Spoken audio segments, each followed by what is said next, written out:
नमस्कार, मी सुवर्णा. संध्याकाळच्या बातम्यांमध्ये आपल्या सगळ्यांचं स्वागत.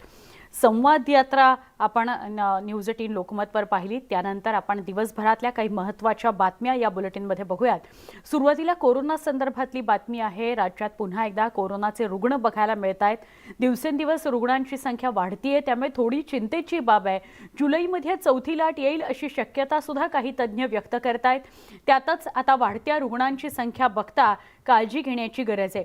विरोधी पक्षनेते देवेंद्र फडणवीस यांनाही कोरोनाची लागण झाल्याचं समोर आलंय. त्यांच्या संपर्कात आलेल्यांना त्यांनी कोरोना चाचणी करून घ्या असं आवाहन केलंय. दुसरीकडे बॉलिवूडमध्येही पुन्हा एकदा कोरोनाचा शिरकाव झालाय. दिग्दर्शक करण जोहर यांच्या वाढदिवसाच्या पार्टीत सहभागी झालेल्या 50 जणांना कोरोनाची लागण झाली आहे. त्यामुळे ही पार्टी सुपर स्प्रेडर ठरते की काय अशी भीती आहे. आतापासूनच 2 वर्षांपासून निर्बंधात पार पडलेली आषाढी वारीवरही कोरोनाचा संकट त्यामुळे आहे. वाढत्या रुग्णांच्या पार्श्वभूमीवर वारकऱ्यांना बूस्टर डोस घेण्याचं आवाहन करण्यात आलेलं आहे. यंदाची आषाढी वारी देखील कोरोनाच्या सावटाखाली जाते की काय अशी शक्यता आहे. चौथ्या लाटेच्या पार्श्वभूमीवर आगामी काळात होणाऱ्या वारी प्रस्थान सोहळ्याकडे संप्रदायाचं लक्ष आहे. याच पार्श्वभूमीवर वारी संदर्भातील नियोजन बैठक बोलावली गेली आहे. संध्याकाळी 5 वाजता, म्हणजे खरं तर 5:30 वाजलेले आहेत, पण 5 वाजताची उपमुख्यमंत्री अजित पवार यांची बैठक ठरलेली होती. आळंदी देहू संस्थांचे विश्वस्त उपस्थित राहणार आहेत या बैठकीला. या बैठकीत नियोजनाबाबत निर्णय घेतला जाईल. तसंच वारकऱ्यांना बूस्टर डोस घेण्याचं आवाहन सुद्धा केलं जाणार आहे. 5 वाजता अजित पवारांच्या वारीचं स्वरूप हे भव्य असणार आहे. अत्यंत मोठ्या प्रमाणात वारकरी त्या ठिकाणी वारीमध्ये किंवा पालखी सोहळ्यामध्ये समाविष्ट होणार आहेत. या सर्व बाबी विचारात घेता आणि कोरोनाची सध्याची परिस्थिती विचारात घेता वारकऱ्यांनी 2 डोस जे आपल्याला पूर्वी सांगितले होते त्याप्रमाणे घेतलेलेच आहेत. बूस्टर डोस घेण्याची देखील विनंती आम्ही वारकऱ्यांना केलेली आहे. या सर्व पार्श्वभूमीवरती वारी होणार हे मात्र निश्चित आहे. वारीचं स्वरूप देखील भव्य दिव्य असणार हे देखील निश्चितच आहे. त्या अनुषंगाने आपल्याला किंवा शासनाला प्रशासकीय पातळीवरती आरोग्य यंत्रणा मोठ्या प्रमाणात सक्षम ठेवावी लागेल. या दृष्टीने वारी होणार असून कोरोनाची पार्श्वभूमी विचारात घेऊनच वारकरी देखील त्याचं नियोजन करणार आहेत. परंतु आत्ता आपण कोरोनाविषयी बोलतोय आणि त्याविषयीच एक अत्यंत महत्त्वाची बातमी समोर आली आहे. सध्या कोरोनाचा प्रादुर्भाव झपाट्याने वाढतोय. त्यातच बॉलिवूडमधील अनेक सेलिब्रिटींना कोरोनाची लागण होतीये. करण जोहरच्या बर्थडे पार्टीविषयी आपण बोलत होतो. कोरोना स्प्रेडर असल्याचं म्हटलं जात होतं. त्यातच बॉलिवूड अभिनेता शाहरुख खानला सुद्धा कोरोनाची लागण झालेली आहे. फिल्मफेअरनं ट्विट करत या संदर्भातली माहिती दिली आहे. शाहरुख खानला सुद्धा कोरोनाची लागण झाली आहे. करण जोहरच्या पार्टीमध्ये अनेकांना कोरोनाची लागण झाली होती. साधारणपणे 50 जण कोरोनाबाधित आढळून आले होते. त्यामुळे सुपर स्प्रेडर करण जोहरची पार्टी ठरते का अशा चर्चा होत असतानाच आता शाहरुख खान, किंग खान शाहरुख खानला सुद्धा कोरोनाची लागण झालेली आहे.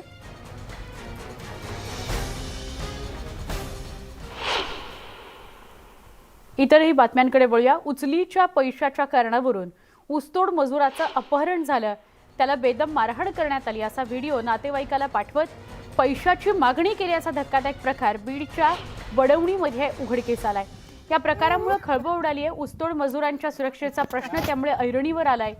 विशेष म्हणजे यात लाठ्या काठ्यांनी मारहाण करत खुद्द मारहाण करणार यांनी हा व्हिडिओ सोशल मीडियावर व्हायरल केला आणि दहशत पसरवण्याचा निर्माण करण्याचा प्रयत्न केला.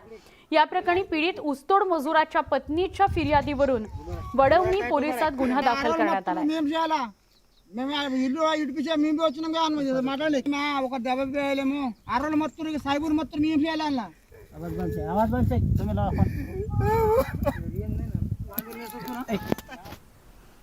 सोलापुरातील बुधवारपेठ परिसरामध्ये वाढदिवस साजरा करताना 2 गटात हाणामारी झाली. सेलिब्रेशन वेळी धक्का लागला. या छोट्याशा कारणावरून 2 गटात तलवारी आणि काठ्यांनी मारहाण झाली. त्यानंतर दगडफेक सुद्धा झाली. दगडफेक केल्यामुळे 10 ते 12 जण जखमी झाले. जखमींवर सोलापुरातल्या सिव्हिल हॉस्पिटलमध्ये उपचार सुरू आहेत. या प्रकरणी जोडभावी पोलीस ठाण्यात गुन्हा दाखल करण्यात आलाय. पोलीस आरोपींचा शोध घेत आहेत. वाढदिवस साजरा करण्याचं निमित्त आणि त्यात 2 गटांमध्ये लाठ्या काठ्यांनी मारहाण झालेली आहे. इतकंच नव्हे, दगडफेक झाली. त्यामुळे 10 ते 12 जण जखमी झालेली आहेत. एक व्हिडिओ सोशल मीडियावर 2 गटात हाणामारीचा व्हायरल झालेला होता, पण नेमकं काय घडलंय हे समोर येत नव्हतं. तर सोलापुरातला हा व्हिडिओ आहे. वाढदिवस साजरा करण्याच्या कारणावरून आणि फक्त धक्का लागला, यावेळी धक्का लागला याच्या कारणावरून 2 गटात हाणामारी झालेली आहे. लाठ्या काठ्यांनी मारहाण झालेली आहे. 10 ते 12 जण दगडफेकीमुळे जखमी झाली आहे.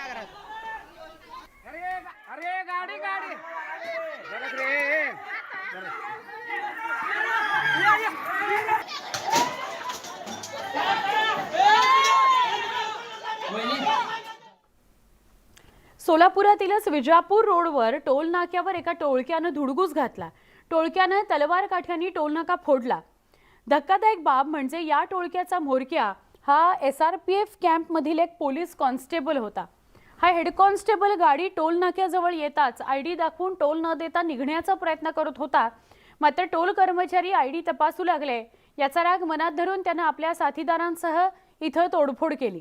पोलिसांनी हेड कॉन्स्टेबलसह 4 जणांना अटक केली आहे.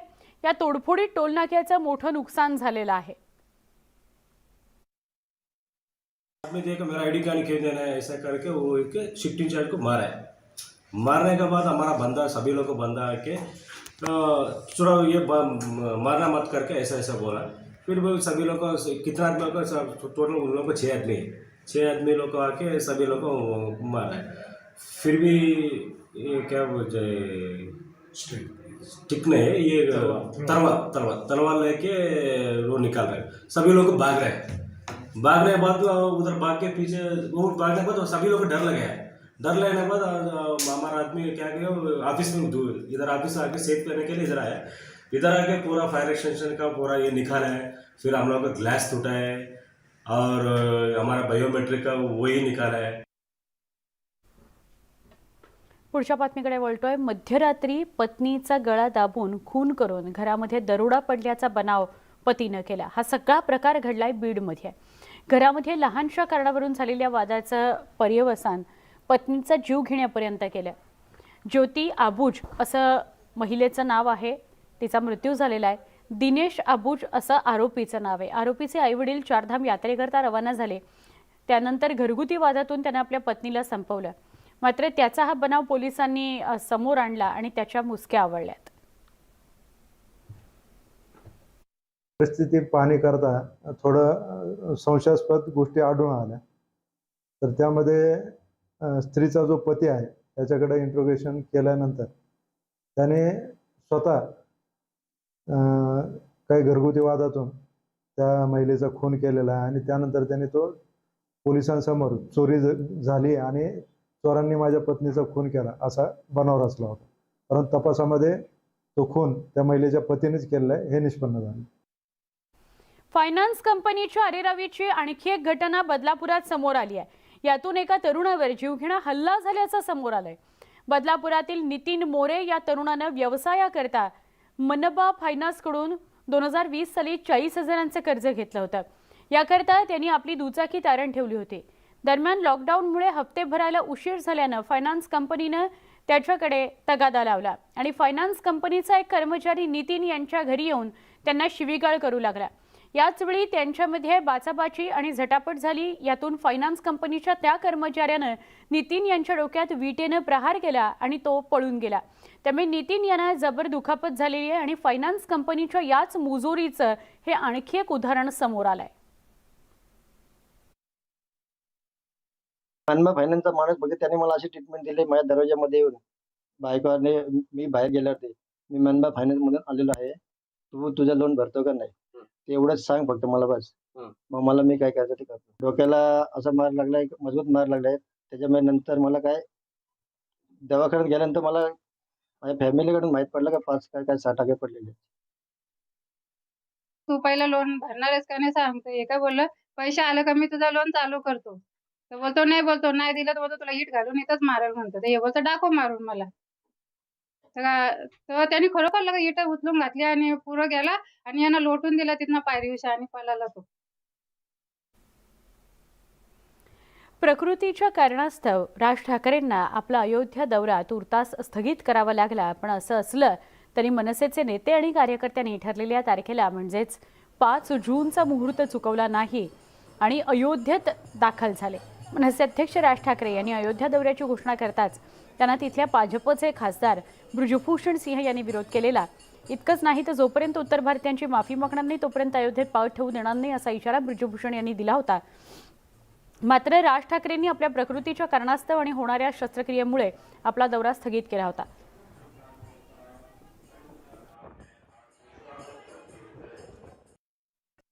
आता आहे अयोध्यामध्ये आणि तुम्ही जर बघाल ट्रेन दिसते तिथे श्रीराम जन्मभूमी आहे. तिथे रामाच्या मंदिराचं नवनिर्माण सुरू आहे आणि आम्ही सगळे बरेच महाराष्ट्र सैनिक आज इथे आलो आहोत. रामलल्लाचं दर्शन प्रत्येक हिंदूंनी घेतलं पाहिजे प्रत्येक भारतीयांनी घेतलं पाहिजे. मला आज इथे आल्यावर असं वाटलं. मी सर्व महाराष्ट्रीयन माझ्या सर्व मराठी बांधवांना विनंती करीन की नक्की श्री रामलल्लाच्या दर्शनाला या. मनसेचे काही कार्यकर्ते त्यामध्ये अविनाश जाधव सुद्धा हे अयोध्येला गेलेले आहेत आणि आजच्या दिवशी त्यांनी रामलल्लाचं दर्शन घेतलंय. पुढच्या बातमीकडे वळतोय. महाराष्ट्रासह देशभरातील राज्यसभेच्या 57 जागांकरता 10 जूनला मतदान होणार आहे. भाजप आणि अपक्ष आमदार संपर्कात असल्याच्या प्रश्नावर सतेज पाटील यांनी सूचक वक्तव्य केलं आहे. विरोधी पक्षांनी त्यांचे आमदार सांभाळावेत. आमच्यासोबत कोण आहे हे 10 तारखेला स्पष्ट होईल. 7 जूनला सरकारमधल्या आमदारांची मुंबईत बैठक आहे. या बैठकीला अपक्ष आमदारही सोबत असणार आहेत. अपक्षांना भाजपची विचारधारा मान्य नाही असा विश्वास सतेज पाटील यांनी व्यक्त केला. नाही, सगळे काँग्रेस, राष्ट्रवादी, शिवसेना हे आमदार सगळे एकत्रित असतील. आमची 7 तारखेला महाविकास आघाडी म्हणून सगळ्या आमदारांची एकत्र बैठक त्या ठिकाणी होईल आणि एकत्रितपणे राहील आणि यामध्ये प्रतोताला मतदान दाखवून मतदान करायचं. त्यामुळे कुठली अडचण या मतामध्ये कुठली नाही. 2.5 वर्षापूर्वीच या अपक्षाने निर्णय घेतला महाविकास आघाडीबरोबर राहायचा. त्यावेळीच ते भाजपबरोबर जर राहायचा निर्णय घेऊ शकले असते, त्यांनी घेतला नाही. पक्ष आमचे आमदार सांभाळा म्हणत असेल तर आमचं म्हणणं आहे तुम्ही तुमचे आमदार सांभाळा. अशी परिस्थिती असे काय संपर्कात नाही, आज ते बोलणं संयुक्तिक ठरणार नाही. 10 तारखेला मतदान झाल्यानंतर या सगळ्या गोष्टी स्पष्ट होतील. पुण्यामध्ये सावित्रीबाई फुले पुणे विद्यापीठामधील खाशाबा जाधव क्रीडा संकुलात पॅव्हिलियन इमारतीचं उद्घाटन करण्यात आलं. यावेळी अजित पवारांनी तरुणांना झाडं लावण्याचा संदेश दिला. पर्यावरण संवर्धनाकरता सगळ्यांनी एकत्र काम करण्याची गरज आहे असं त्यांनी म्हटलंय. यावेळी त्यांनी 365 दिवस पर्यावरण दिन आपण साजरा करायला पाहिजे असं म्हटलंय. राज्यात दिवसेंदिवस कोरोना रुग्णसंख्येत वाढ होतीये. कोरोना वाढत असल्यामुळे अजित पवारांनी जिथे गर्दी तिथे मास्क वापरण्याचं आवाहन केलेलं आहे. यावेळी त्यांनी भाजपला जोरदार टोला लगावलेला आहे.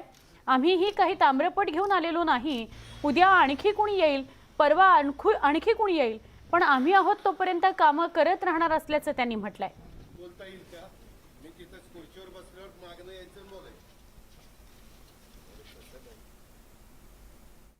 शेवटी आम्ही पण काही ताम्रपट घेऊन जन्माला आलेलो नाहीये. उद्या आणखीन कोणी दुसरा येईल, परवा आणखीन कोणी तिसरा येईल, परंतु जोपर्यंत आपल्याला मिळालेल्या संधीचा उपयोग आपण समाजाच्या करता, लोकांच्या करता, ज्या परिसरात आपल्यावर संस्कार झालेले आहेत, जिथं आपण लहानाचे मोठे झालेलो आहेत, अशा ठिकाणी ज्यावेळेस काम करण्याचा करता एक संधी मिळते त्यावेळेस ते आम्ही आमचं नशीब समजतो. एक झाड उदयनी लावलेलं आहे, एक झाड मी लावलेलं आहे. मी मधून येणार आहे त्या झाडाला, कारण उदय रत्नागिरीला मुंबईला असतो, मी पुण्यात असतो मुंबईला असतो. त्याच्यामुळे मी आपलं झाड त्यापेक्षा जोरात आलं पाहिजे म्हणून खत बीत आणून हळूच टाकणार आहे. पण माझं झाड तुझ्या झाडापेक्षा चांगलं असेल एवढं लक्षात ठेव. मित्रांनो, गमतीचा भाग जाऊ दे. आपण सगळ्याच्याच बाबतीमध्ये आपलेपणाची भावना, मी पुन्हा पुन्हा सांगतो, जसं आपण आपल्या घरामध्ये काम करत असताना ते माझं घर आहे त्याच्यामुळे तिथं खूप बारकाईने सगळा विचार करतो, तसं हे माझं विद्यापीठ आहे, आपल्या सर्वांचं विद्यापीठ आहे. हे आपलेपणाने उद्या काही जण रिटायर होतील, काही जण नवीन येतील, ही प्रक्रिया चालत राहणार आहे, ती कधी थांबत नाही. पुण्यात खाशाबा जाधव क्रीडा संकुलाचं उद्घाटन करण्यात आलं. यावेळी उच्च आणि तंत्र शिक्षण मंत्री उदय सामंत सुद्धा उपस्थित होते. त्यांनी काश्मीरी विद्यार्थ्यांवरून भाजपला टोले लगावले. काश्मीरी पंडित विस्थापित विद्यार्थ्यांना कोटा ठेवणार असल्याचं म्हटलंय. काश्मीरमधील विद्यार्थ्यांनी महाराष्ट्रात येऊन शिकावं असं त्यांनी म्हटलंय. त्यांची मुलं जर महाराष्ट्रामध्ये येणार असतील तर त्यांना देखील कोटा ठेवणारं महाविकास आघाडीचं सरकार आहे, देशातलं पहिलं सरकार आहे, हे देखील मला सांगताना इथं मनापासूनचा आनंद होतो. आणि आज दादा त्याच्या पुढे जाऊन आमच्या विभागानं असा निर्णय घेतला आहे की त्यावेळी ते प्रस्थापित होते की विस्थापित होते याच्यावर फार मोठी चर्चा होऊ शकते, परंतु काल किंवा परवा असेल किंवा या 8-10 दिवसामध्ये जे काही प्रकार काश्मीर खोऱ्यामध्ये घडलेले आहेत आणि तिथल्या काश्मीरच्या लोकांना, काश्मीर पंडितांना जर महाराष्ट्रामध्ये यायचं असेल आणि त्यांच्या मुलांना महाराष्ट्रामध्ये शिकवायचं असेल तर त्यांच्यासाठी देखील राखीव कोटा आम्ही सगळे मिळून ठेवणार आहोत, जेणेकरून त्यांच्या शिक्षणावर कोणी अन्याय करता कामा नये. काश्मीर हिंदूंच्या रक्तानं रोज भिजून चाललंय, अशात सरकार 8 वर्ष कसली साजरी करत आहे असा सवाल शिवसेना खासदार संजय राऊतांनी केला. 1990मध्ये काश्मीरी पंडितांची हत्या झाली तेव्हा भाजप सत्तेवर होतं, आत्ताही भाजपच सत्तेवर आहे असं राऊत म्हणाले.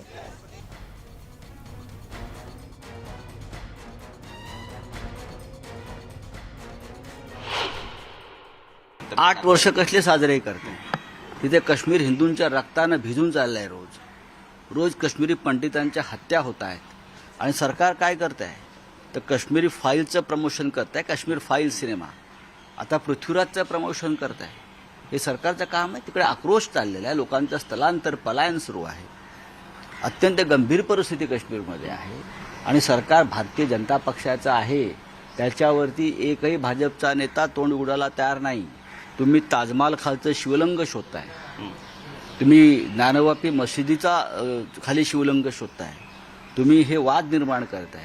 पण खरा वाद हा काश्मीरमधल्या पंडितांचा आक्रोश तुम्ही का ऐकत नाही हा आहे. भाजपला टीका करायला काय झालंय. काश्मीरी पंडित मरतायत त्याकडे पहा, त्याच्यावर बोला, टीका कसली करताय. 1990 साली जेव्हा काश्मीरी पंडितांचं हत्याकांड झालं आणि पलायन झालं तेव्हाही भारतीय जनता पक्षच केंद्रात सत्तेवरती होता आणि आजही भारतीय जनता पक्षच सत्तेवर आहे. बुलेटिनमध्ये पुन्हा एकदा स्वागत. बातमी जुन्नरमधून आपण पुढची बघणार आहोत.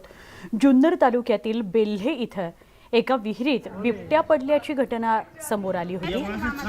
हौदबाग या परिसरातील शेताजवळ विहिरीत हा बिबट्या पडला. या संदर्भातली माहिती मिळताच वनविभागाच्या पथकाने शर्थीचे प्रयत्न केले आणि या बिबट्याला विहिरीतून बाहेर काढलं. विहिरीत पिंजरा सोडून या बिबट्याला सुरक्षित बाहेर काढण्यात यश आलं. त्यानंतर त्याला माणिकडोह इथल्या बिबट निवारा केंद्रात हलवण्यात आलंय. पक्षाचा पाठलाग करताना हा बिबट्या विहिरीत पडला असावा असा अंदाज वर्तवण्यात येतोय.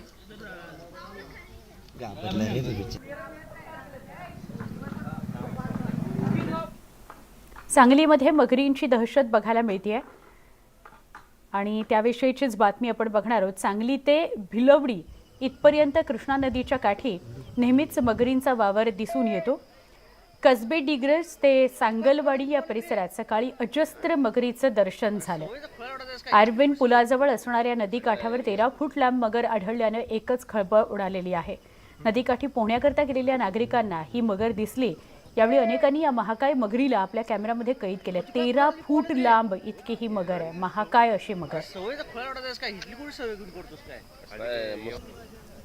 वनविभागानं नागरिकांना नदीकाठी न जाण्याचं आवाहन केलेलं आहे.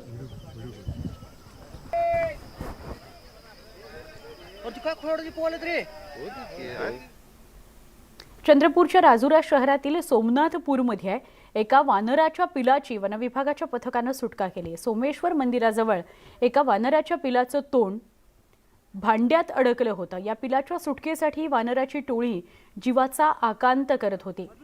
वनविभागाला ही माहिती मिळताच त्यांनी पिंजरा लावून वानराच्या पिलाला पकडलं आणि त्याची सुटका करण्यात आली.